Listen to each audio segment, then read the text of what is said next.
Hello, Andrew Kolsky with Therapy BTS, Therapy Behind the Scenes. And today we are talking with Mike Allison.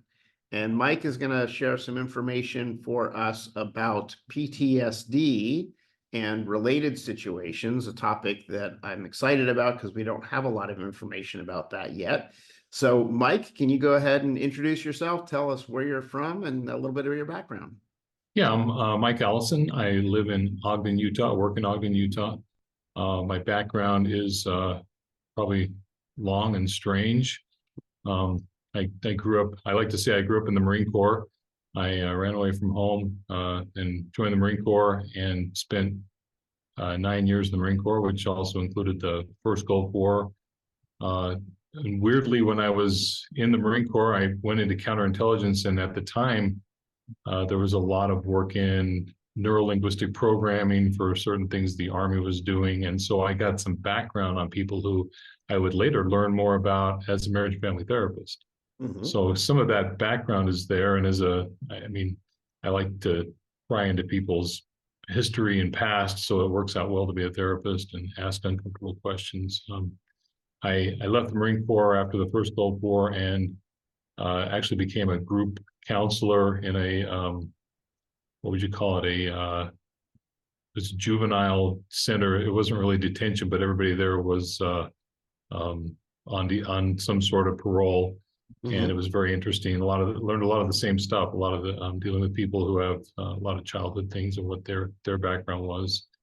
And then I did some race riots and whatever in California, so I came back to Utah and started working, worked with the National Guard, spent eight or 9 years in the National Guard, and I went to play in the other Gulf War after that, and got out and decided to go to law school, right? So that's what we do, right?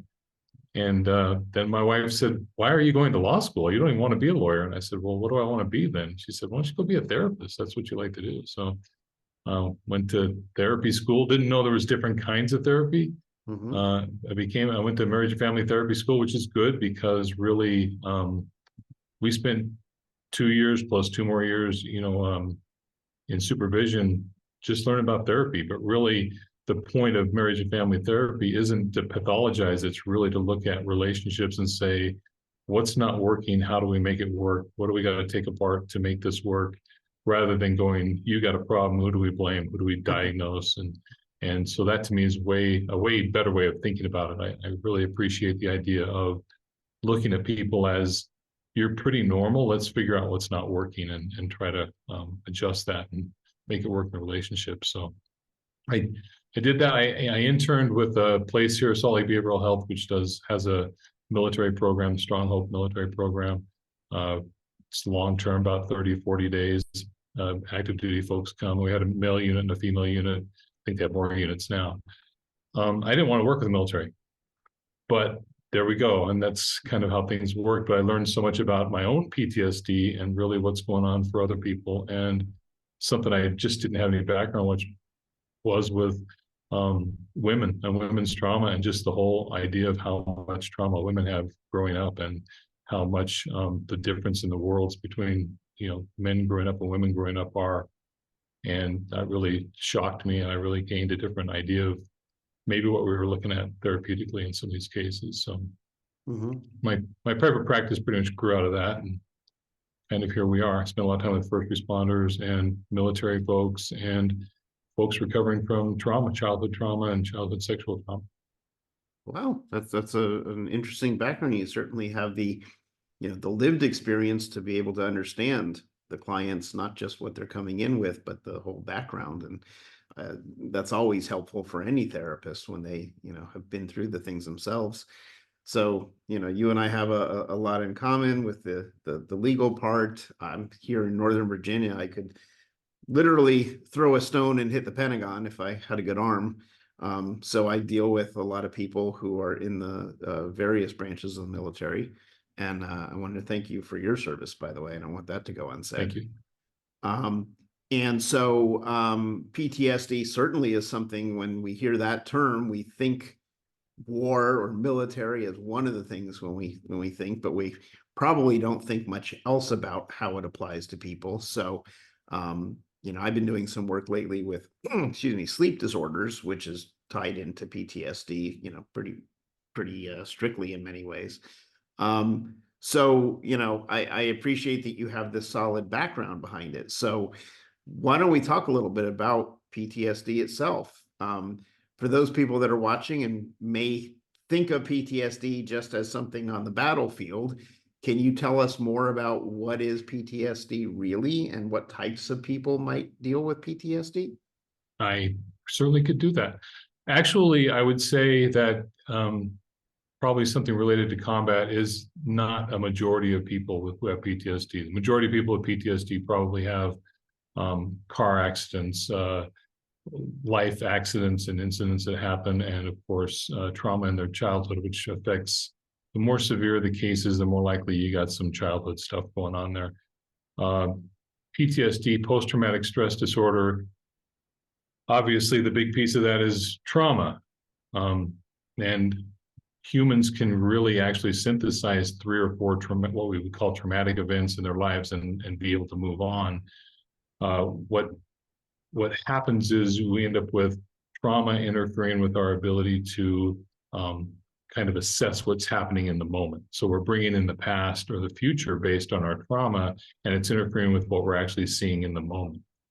And that trauma, a lot of times people think of events like, okay, this terrible thing happened or this terrible thing happened. Yes, those are terrible things, but it's really the meaning that connects with all this. So, for instance, if I was growing up and my little brother had an accident when I was watching him and he died, let's say, the meaning I might make of that, and somebody might help me with that meaning, is I don't take care of people, or I'm not safe, or people aren't safe around me, or I'm not a good brother. And that's the kind of thing we're going to see reappear in adulthood when we start talking about PTSD, is the meaning of these things. Even though some of the patterns that wrap around the events are still there, it's really the meaning that we start reacting to. And I think that's not well understood. I think we want to believe that it's the events, So, yeah, I was in artillery shelling. So when the car backfires, yeah, that's possible. That's possible for a lot of people, whether they have PTSD or not. But the reality starts to become, what happened with that? What's the meaning I made out of that situation? A lot of us join the military and we sign a contract. We know we're signing a contract. We know we're going to go into dangerous places. We know maybe we're going to lose our lives. And so what happens sometimes, these people who have lost people with them start to internalize that and try to find meaning about themselves in the loss of someone else. And that's where we get messed up, where this wouldn't have happened if it wasn't me, or if I'd have been there, how we want to think of that. And that's the part we start getting wrapped around. And actually, one of the things we talk about is that person also signed a contract. They also made those decisions. So it's pretty hard for you to really be at fault. But based on some of that maybe childhood stuff of, this is my fault, or I've made sense of it through myself, and now I'm trying to make sense of these adult situations through myself, that it's my fault, or I did this. That makes sense.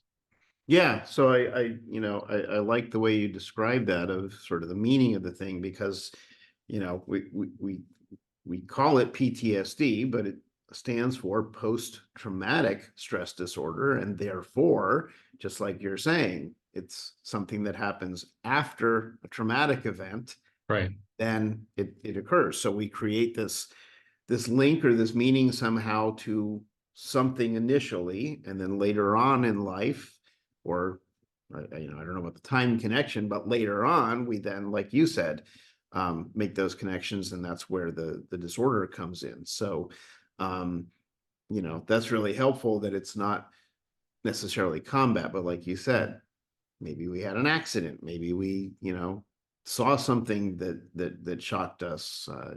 There's so many events and things that happen to us. Maybe we had a childhood where we had an abusive parent, or who knows. Right. So as you started to work with this, and I know you also have a background working with families and a lot of sort of interpersonal relationship type of issues, I'll call it. How do you know when someone comes in and has PTSD? What clues you in? Well, hopefully they have a sign around their neck. No, wait, they don't usually have that. It's, what happens is this manifests. I mean, this is a illness of relationship. Usually the damage is done in relationships. I've gotten meaning that someone else has helped me get, and then it sits there latent in me until something else happens, and then boom, here it is. It makes it true, and then you'll see it come out in relationships. But you'll see that that inappropriate, if we want to call it that, assessment. So in other words, well, my wife and I got in a fight, and she started walking out the door, so I knew she was going to leave me because everybody leaves me, and you start to hear that, okay, you now stepped outside of what's happening here, and you brought in some new information that you're using to protect yourself. And if you think in terms of what we think of in family therapy or family systems, is everything serves a purpose. There's nothing that's just happening. So anything you're doing serves a purpose. And when we get to PTSD, it's usually to protect us, to help us survive. So if my experience is people leave me, or they don't care for me, then other people have control. And so when they're leaving or fighting, my fear starts to become, you're going to leave me, I'm going to lose this relationship, or no one's going to take care of me. And we'll see that life and death response is what people are going to be looking at. So I jokingly will say, okay, this incident happened, you merited about a 15% response, and then yet you gave an 85% response. Where'd that other 70% come from? Well, that came from my past, or these other traumas, or this other meaning that I've made of this. And so it's not, it's fairly, I want to joke around and say that it's kind of easy to see people who have severe PTSD, but it will come out. It won't make sense. Mm-hmm. And probably one of the hardest part is as people, we want to be able to fix ourselves. We might believe we can, so we don't seek help. And sometimes the trauma goes back to, if I ask for help, people are going to take advantage of me, or I'll be vulnerable, so I don't ask for help. So a lot of times people will have something occur, and it'll be 5, 10, 15 years before they ask for help. And meanwhile, your relationships have tumbled over those 5, 10, 15 years. And that's usually what I see. People will come in and the relationship is so damaged, and we're lucky if both partners want to stay. They want to work hard enough to stay, because it's going to be hard work. Right, right. Well, so that's a great description of the things you see. But then I'm curious, when you see a patient who you determine has PTSD, do you often see just PTSD, or do you see co-occurring disorders, or what's the reality of what you would see? That's a good question. And yeah, I think a lot of times what you're going to see first, or what supervisors or partners are going to see, are those other things that are happening.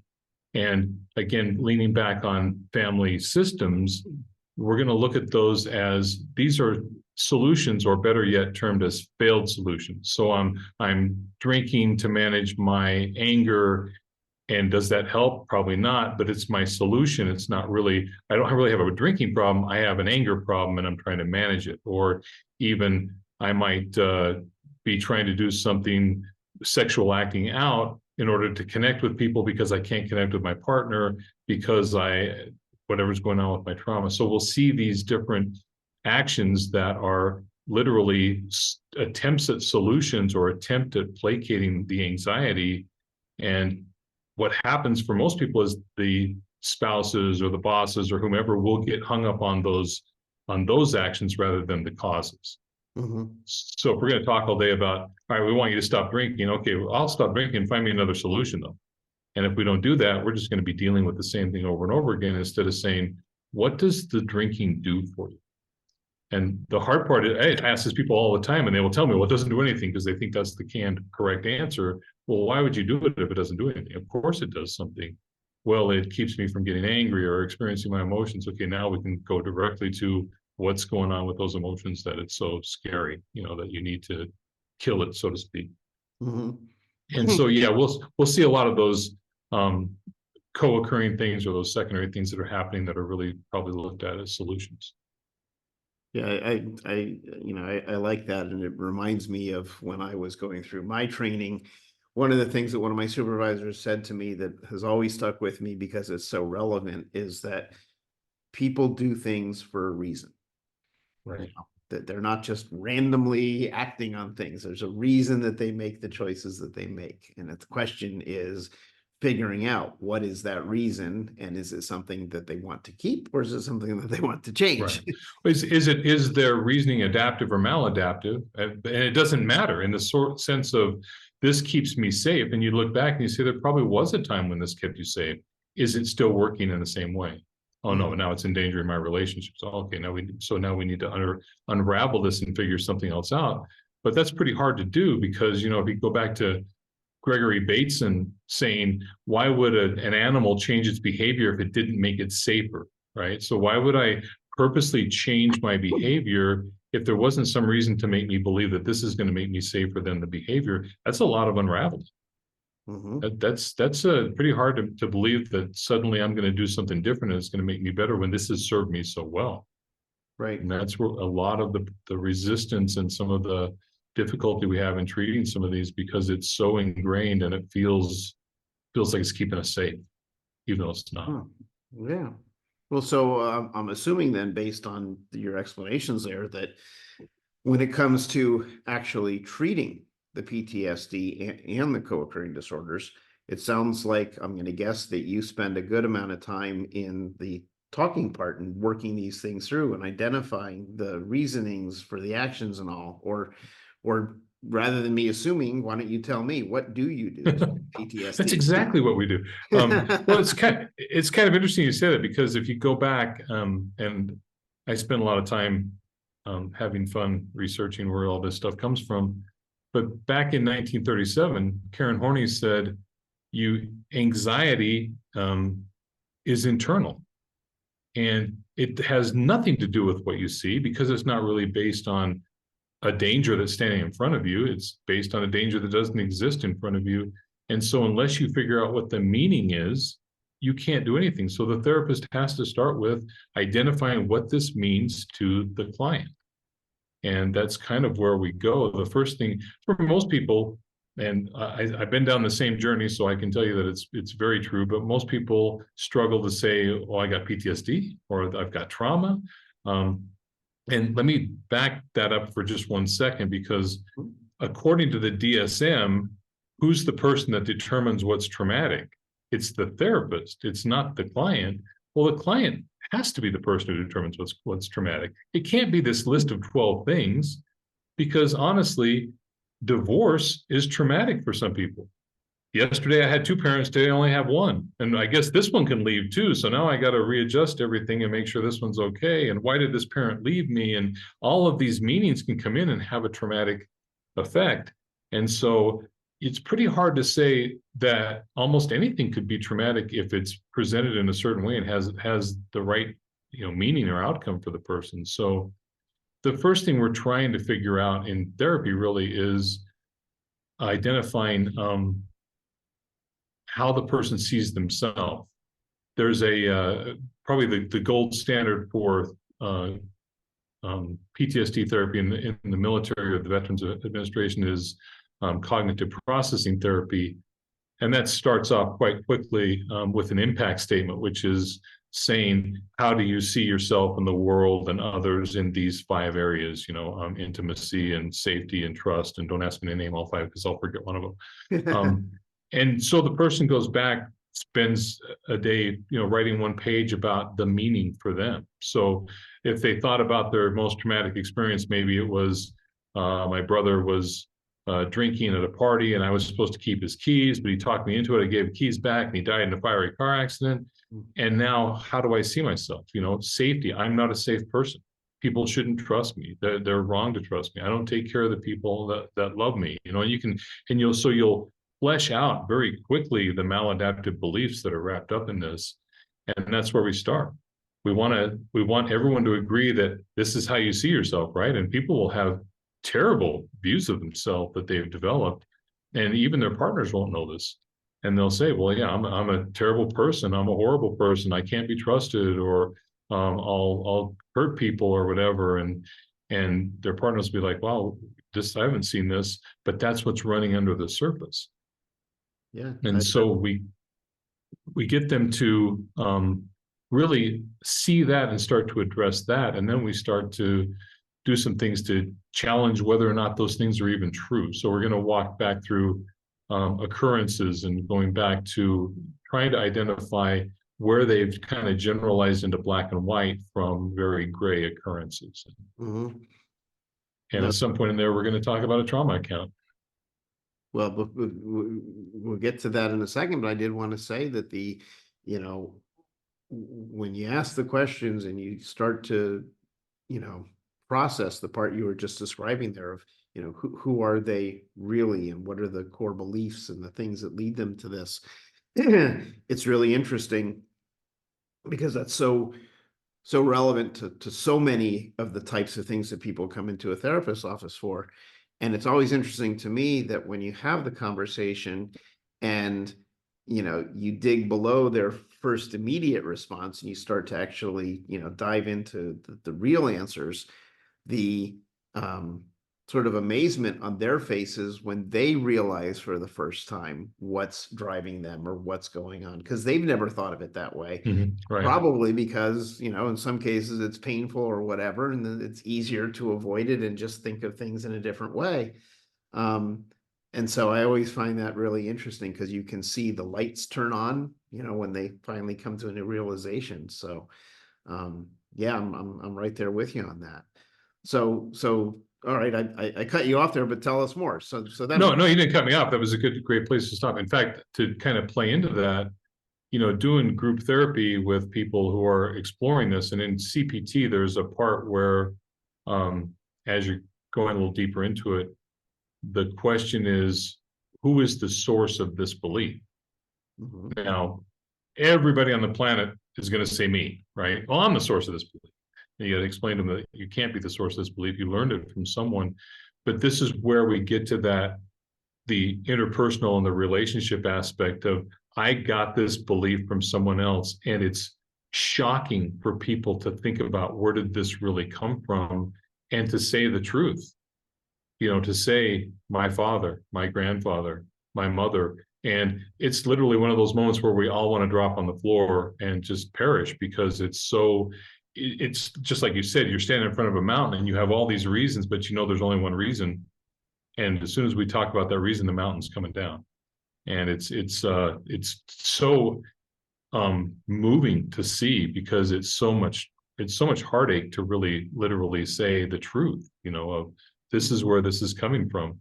And yet at the same time, when they say it, just that liberation of, oh my God, I get this off of me, and put it where it probably belongs, or is more closely belongs. And so those are very important pieces to that. And yeah, like I said, we would go into a trauma account, which nobody wants to sit through a trauma account. So you sit through, someone's taken and written literally the beginning, middle, and end of this event as they understand it. And that's very rarely going to be something that's very easy to hear. And as I worked in, especially the women's unit, I was amazed that every day I could hear something I had never thought of the day before in order to hurt someone, torture someone, hurt a child. It's like, wow, this is just amazing that it's what's out there. It's unimaginable sometimes. And and what's really more impressive than anything is you look at these people and you go, you can laugh, you can live your life. I would have been crushed by what you just described, and yet you're still able to move on. What a resiliency, what a tremendously powerful thing. And that's kind of the motivation. Let's get past this, because you got a lot of power in there, but this would absolutely destroy me. How'd you show up here? But so Right. that's where a lot of the power is, and being able to really, I think we talk about that. We have them write that down, and then they tell what they've written down, which works because you're doing multiple modalities. You're writing, you're talking, you're thinking through this. But the other thing is that you're reading what you've written down, which means you don't get to edit this and do something else or explain away. You're actually going to tell the story the way it is. And that's difficult, but it also, I think everybody gets a couple steps back and starts to see a bigger picture, Mhm. that there's other things going on. This isn't just what I made of this, that there's other parts of this truth, if you will, that I haven't been considering. And it's very powerful. Yeah, there's sort of exactly the point you're describing. I was having a conversation on a podcast just last week, actually. And what we were talking about was it's interesting when, you're having these conversations with clients, and client will come in and they'll say, "Oh, I had a pretty normal childhood and there wasn't really anything terrible and whatever." And they just kind of dismiss it and move on. And you're trying to understand, like, what's the drivers, what happened to get us to where we are. And it just doesn't seem to register or occur to people.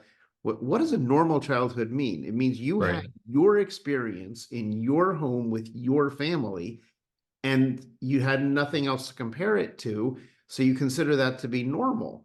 But then right, when we start diving in and we find out that, well, it was normal. Dad would come home at the end of the day, he'd be tired, he'd start drinking. Within a couple hours, he'd be, totally smashed, and then he'd start screaming at us or whatever. So I would go to my room and hide there for the rest of the evening so I didn't have to deal with it. A normal childhood.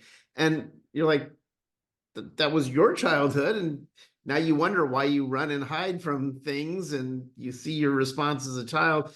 But it's just really interesting to see all that, because they just dismiss it as if there's nothing there, and then when they start to dive in and talk about it, then again sort of the light bulb starts to come on, and there's a lot of yeah. And I think with that it. I think there's two parts to that. There are the people who innocently do that, but it's so funny because when I worked in the methadone clinic and I would ask people, tell me about your childhood, and invariably I would get one of three answers. Oh, I had a great childhood, I had a normal childhood, or yeah, let me tell you about my childhood, right? Which is the normal response for a real typical person is, oh, I had good times, I had not so great times. But Mhm. when people start to say, oh, I had a great childhood, it was a normal childhood or a fantastic childhood, I'm going, oh god, this is going to be really bad now because we got this fantastic childhood. Can't wait to hear what's really going to be in there. But yeah, people will say I had a normal childhood, and then it's like, okay, so like your parents were divorced. Uh, yeah, they got divorced when I was 3. Okay, that's not necessarily normal, right? And what happened? Mom remarried. Well, yeah, there's a couple bad guys, and all of a sudden you can start to fill this up rather quickly. Or yeah, dad was in the merchant marines. He was gone for 6 months a year. 6 months a year. You think that's what happened? Is that what happened to your kids in school with you? Their dads were all gone for 6 months a year. Oh no, they were all there. But you're right in the sense of, I think what's happening across the street, Johnny's house, is the same thing happening at my house. Mhm. And I've heard people with very troubling childhoods, and they end up maybe spending time with another family, and they're going, "Oh my God, this is so weird. The weird stuff they're doing." You're like they kissed their mom. I have only kissed my mom once, and it's like, okay, yeah, I can see where that would be very unsettling to see someone kiss their mom every night before bed. It's like, and again, trying to get to that. There's a heartbreaking piece of that when people start to realize this isn't really okay. And then there's some other pieces I think that they already realize, which is I already know it's not really okay. I already know there's something buried in this. I Right. don't want to take it apart because back to the idea of what happens if we betray our loyalty to these parents, we're going to die. They're going to abandon us, and we're going to be shamed and live without love. And the best parents for that are the ones who are conditional, because they make you all kinds of loyal. You know better than to betray their loyalty, right? So it's so hard to sit in a therapy session and start talking about, well, mom did this or dad did this or my grandparents did this, because it's so disloyal. It's so against what we believe Mhm. we're supposed to do, and we're going to end up in worse trouble because we talk about it. Right. Right. Wow. So from your chair where you sit and you're having these conversations and you're working through these things with the client, is there something that you kind of picture as, like, the client reaches sort of this defining moment where things start to change and improve, or is it more gradual? What is your experience? In group therapy, where we're doing this in a very compressed period of time, so you're talking 30-40 days, which is very compressed. Yes, you will see everyone reach a point where they kind of tip over, where they realize this really wasn't me, this really wasn't my fault. And it may be something that you spur them into. I remember one time I was talking to a guy, and we were kind of he was describing something that happened to the group, in his growing up. And I said, well, what about your mom? Did she get a free pass? Wow, boom. I thought we were gonna have a fist fight right there because I brought his mom up in the middle of this. And about 2 weeks later, he was doing something. He just broke down crying. He says, "Yeah, it's my mom. I really gotta look at this more honestly." And it's like, okay, and usually everybody will get to that point where the reality starts to creep in, and their protected beliefs really show where they're hurting me. They're not keeping me safe. A little different when you start talking about individual therapy or regular once a week therapy, because I think that's something that it's going to probably take you somewhere between 1 and 2 years to really get through all the trauma stuff at the pace you have there. But I think it's kind of the same when people, they start to realize that same thing of, oh, I'm holding on to something that isn't really real. And this is them. They didn't take care of me. They hurt me, whatever. And so it's difficult. And I think because a lot of people will come in, especially childhood trauma, they'll come in with self-blame, that they're a part of this. They made it happen. They're kind of colluded with everything, even though they couldn't possibly have.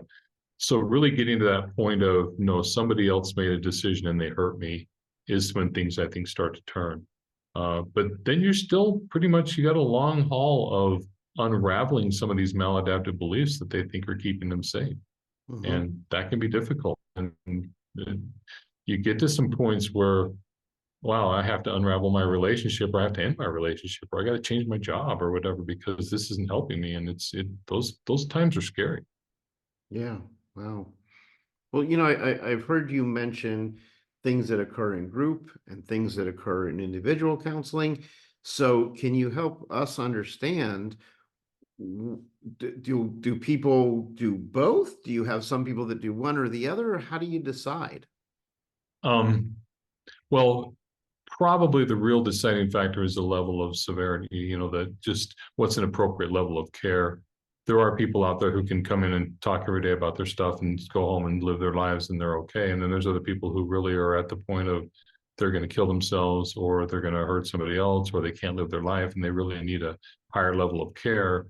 And the best thing, I think, when you really get some of these places that are willing to do real group therapy, because you're all of a sudden you're in a room with a whole bunch of people just like you, and there's no thought in your mind to blame them for what's wrong with them, and yet you're blaming yourself. And you have to start challenging the why, how come it's not their fault but it's my fault? And there's so much power in the group. The therapist really is the guide, but the real workers are the people in the group. They're doing all the hard work and helping each other. And I think that's tremendous if you can get people to attend to that.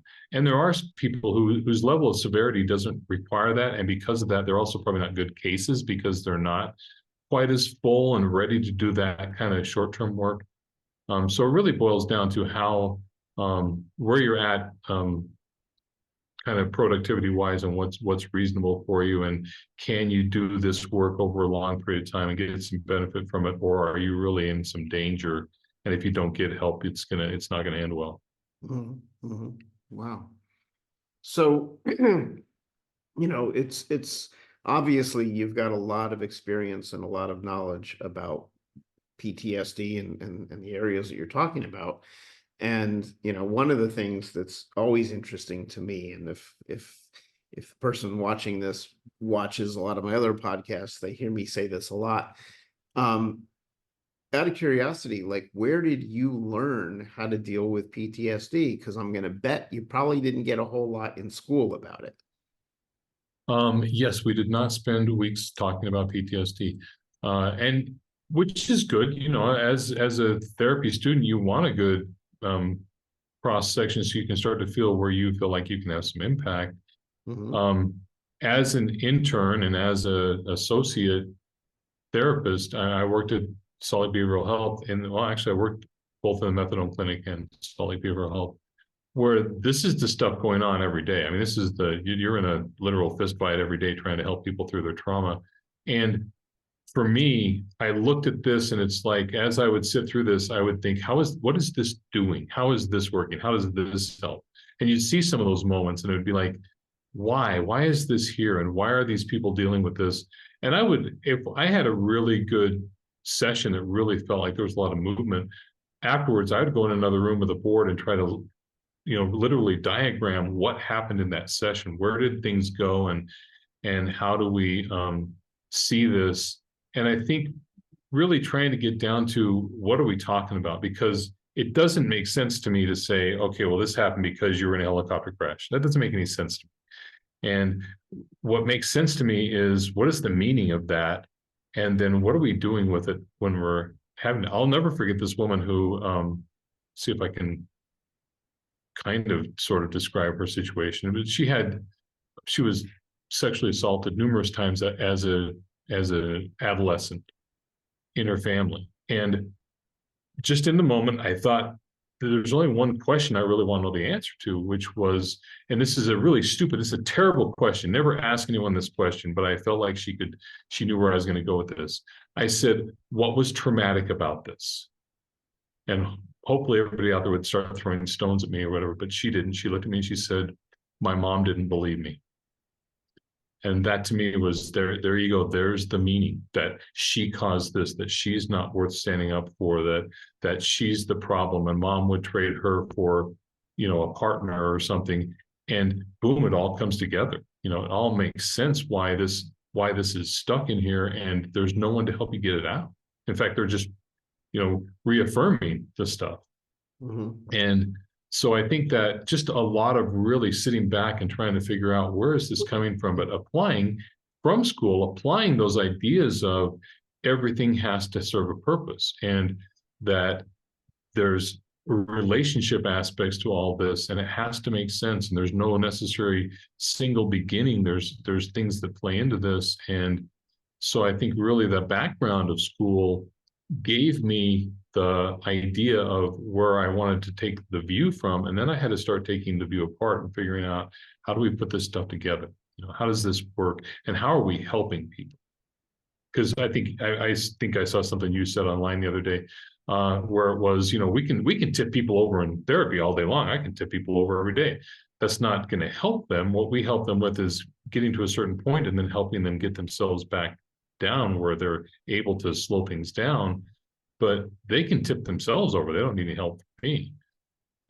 So it's like trying to make sense and love people and try to love them through this process and get them to love themselves. Because the first thing to go with trauma is your self-esteem.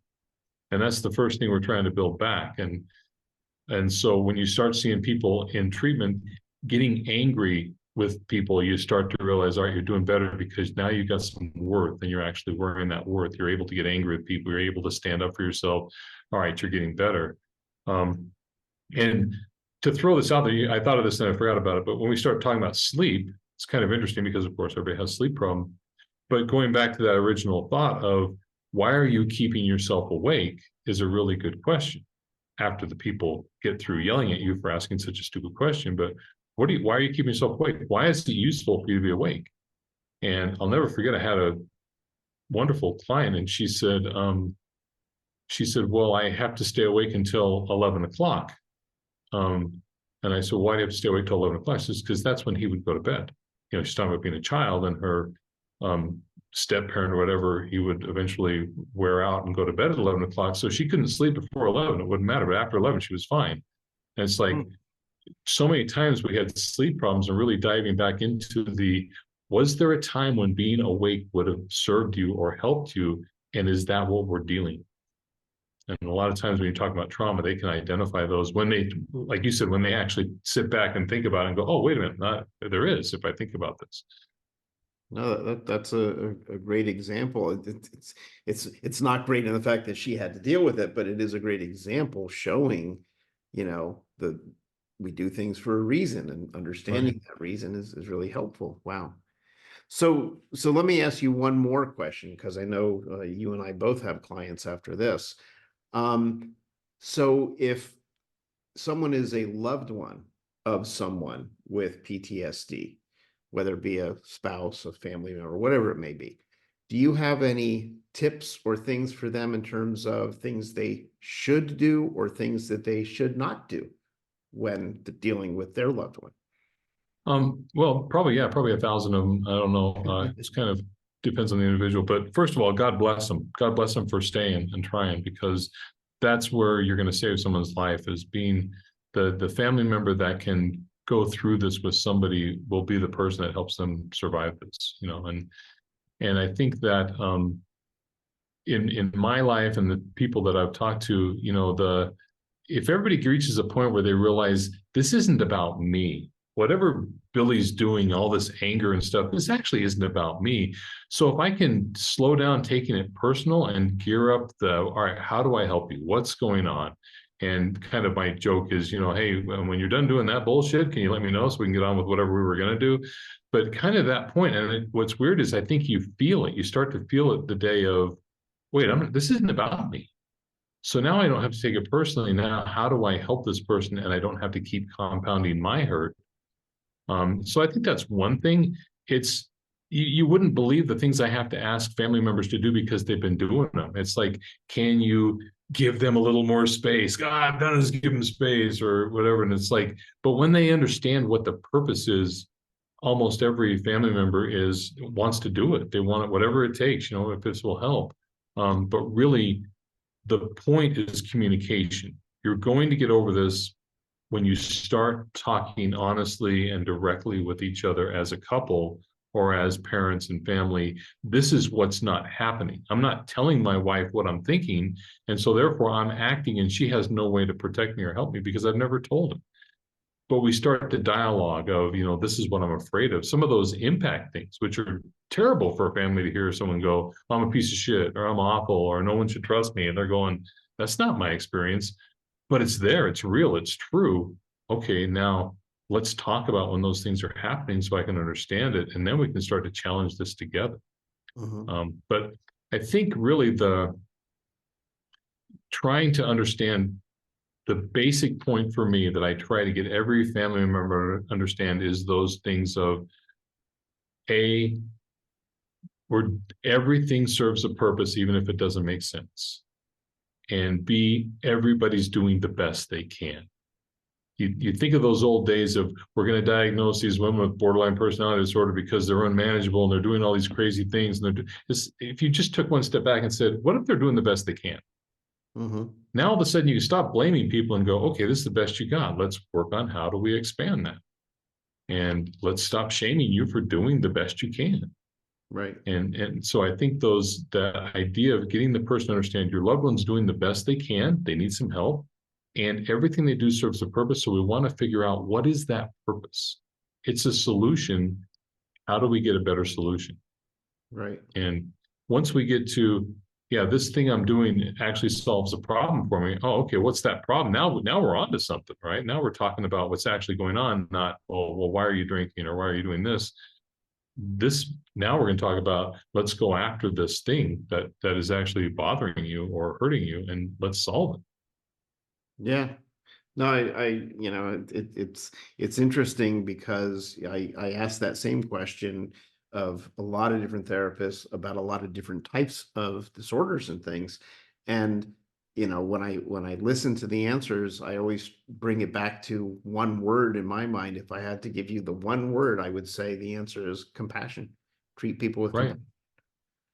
Patience and how you would want them to treat you. And well, I know, okay, that's a good point. Let me tell you something that I actually experienced. And I used to do some group family sessions. We'd bring families in that people were in residential treatment. And I'll never forget, this woman said something on the lines of, well, he got drunk and he missed the recital and he showed up late and he wasn't there for the kid's birthday and blah, blah, and said all these things. And I said, how much pain would you have to be in to do that? And she said, I would never do something like that. That was terrible. I would never do. I said, so you would never do that. How much pain would you have to be in to do that? And she goes, I can't imagine that pain. That would have to be terrible pain. I said, that's the pain he's in. And if you think that these things are coming from a point of what we call original pain, and nobody ever asks their partners, what pain are you in? They tell them what pain they're in and what pain they're causing, but they never say, that's probably a really terrible way of saying that. They rarely say, what pain are you in? And honestly and curiously, but that's what I try to get them to understand is they're in a ton of pain and they can't attend to your pain until we start to reduce their pain. But it's not because they're terrible people or they don't like you, they're just in pain. Yeah. More pain than you would, how much would you have to be in to do these same things? It's unimaginable. There they are. Well, I'm assuming you probably have a pretty strong connection with all your clients, because just from the way you're able to talk about things and explain them and put them into perspective, I'm sure is really helpful for your clients. It's really interesting for me to listen to, and I always learn something from everybody that I interview. So that's another reason for me doing this. But I know we are out of time, and I want to be sensitive to that for you. So let me ask you, just in Thank you. closing here, are you licensed anywhere other than Utah, or just Utah? Um, Interesting question. I am technically licensed in Florida because they allowed some things after after COVID, sorry, that they never took down. So they do allow for some out of state license recognition. And I do work in some states that they will allow so many sessions a year or whatever if I have people like move to another state. So I have folks in Arizona that I see that Arizona's pretty good about allowing a few 20 or 50 sessions a year. And so Mhm. um, that's always a possibility. But really, yeah, Florida, Utah. Okay. Let me And know if you really need some help. I'll get a license. well, I was going to ask, if somebody wants to contact you and talk to you about their own situation, what's the best way for them to find you? The best way, I'm on Psychology Today in Utah, Michael Allison. You'll find my profile, which can give people some idea of who the heck they're talking to. Um, and email is usually the best. I'm terrible with phone because I don't work every day, so I sometimes it takes me a couple days to get to my phone. But email is easy for me. Okay. And what would be the correct email address for folks to use? For my work, it's Mike, M-I-K-E, at sharedexpectations.us. That's the name of my business. So sharedexpectations.us, and you will get right to me. Fantastic. Well, Mike, I want to thank you for taking the time to join us and explain this, and all the great information about PTSD. It's if anybody out there is dealing with this or thinks you might be dealing with it, and you're in a place that Mike can help you, obviously the man knows his stuff. And if you're not, then there are other therapists available on places like Psychology Today and others where you can find someone to help you with PTSD. So thank you, Michael, for your time, and I appreciate you taking the time to speak with me. Thanks, Andrew. Thanks for inviting me. I appreciate it. And thanks for everybody out there that finds this useful.